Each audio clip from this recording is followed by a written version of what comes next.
Hey all, John aka Whisky and Sound, and we are back with another episode of Boilermaker Mondays. Thank you so much for joining us. We are joined here by Doug Bailey from Urban Alley. Hey. And we're going to be going through this collaboration quickly that we've done with Bladnoch Distillery and Urban Alley Brewery. What a quirky journey, I should say, that it has been, because doing this all over Zoom during the lockdown. Yeah, a lot of Zooms, but I think you had to come into the pub one time during lockdown to drop off the whiskey, because you had to try the whiskey before making the beer, obviously. Yeah, well, this is it. And also getting the beer then sent over in a little growler, I think you guys there. Yeah, we had like one of the 32-ounce squealers that we air freighted to over to Scotland to get into the hands of Dr. Nick Savage. Yep. Which I was pretty impressed by. Yeah, that's it. So and it made it, and the beer was tasting good by the time it got there, so that's good. You know, it had to have enough going on to like stand up with the whiskey, but not overpower it, but also not get totally overpowered by it. So sort of just a good pairing for drinking together. Just briefly on the whiskey, the Vinaya is a no-age statement of release, which is a marriage of bourbon and Oloroso cask maturation. So coming in at 46.7%, which is our standard core range ABV.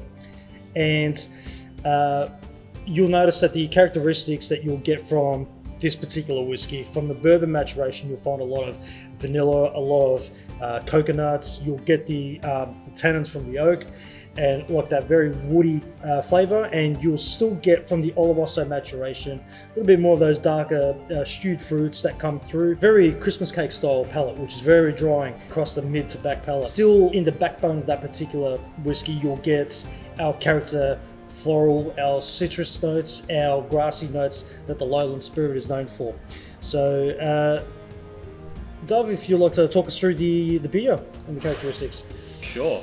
So for the beer, we were essentially trying to match some of the flavors from the Vinaya to the beer we could produce, aiming for a fairly summery sort of boilermaker, something that's perhaps a little bit more sessionable. So in terms of pairing flavors, we aimed at Sabro hops for a little bit of coconut, English ale yeast for a sort of hint of vanilla, and that sort of complementing the bourbon barrel that we're talking about from the Vinaya. And then also we're talking about with the, just the malt characteristics of the sort of slightly brighter citrus floral things. We're pairing with Mosaic and Motueka hops, just giving it that more bright sort of citrusy sort of tone. And then that's all wrapped up in a 5% hazy pale ale. Keen to give that a little shot right now. We can go through the beer wash, whiskey rinse, and then vice versa, and see which one comes through as best. So I know when I got to try a little bit of this myself, the build up to this actually, whilst it was still a concept, it was very pilot batches. Yeah, so this no age statement also comes in at 46.7%, which is our standard core range ABV strength. And that has definitely changed on the nose compared to what I recall last time. So we're going beers first? Yeah, we'll go beers first. I reckon we'll go beers first. So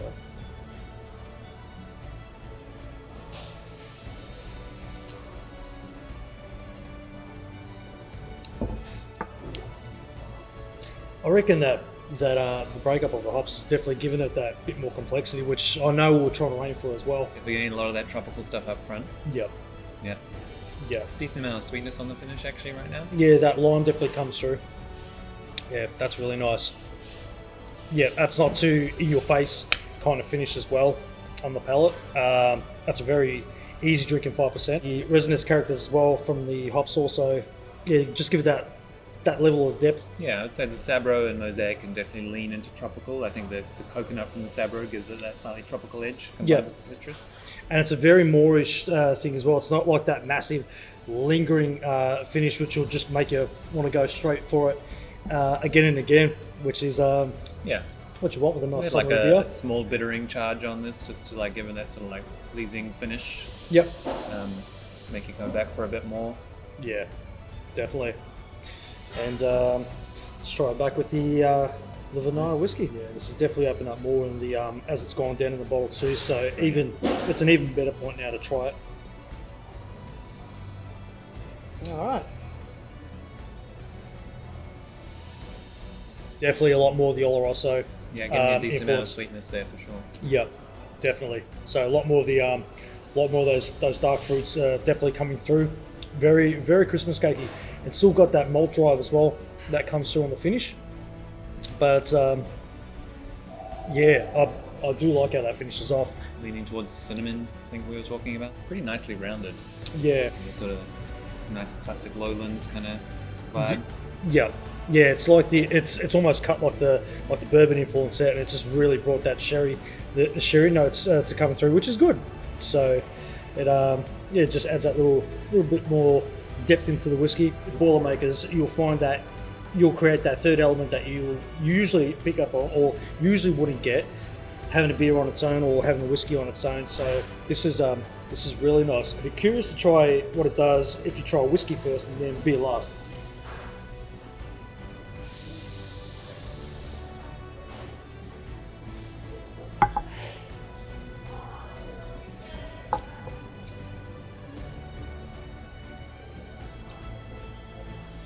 Right, awesome. Oh, there it is. There it is. That was what I was after. That that's such a dessert fruit bowl. That is just peaches and cream, just ice cream, like the tin summery fruits, like yeah, the peaches and like the cherries that you'll get. That's such a dessert bowl maker and perfect for summer. I think initially getting some of those sort of brighter notes. Yeah, That sort of floral and grassy. yeah, yeah. It's definitely like it's almost like a hay note that you get on there. Both the oats and wheat plus English ale yeast is giving that, like, we were going for like that almost slightly vanilla-y sort of thing, which is Yeah. maybe like sort of heightens the perceived sweetness Yeah, without actually being sweet. definitely. That is such a beautiful pairing. Yeah, I'm over the moon about that. That is awesome.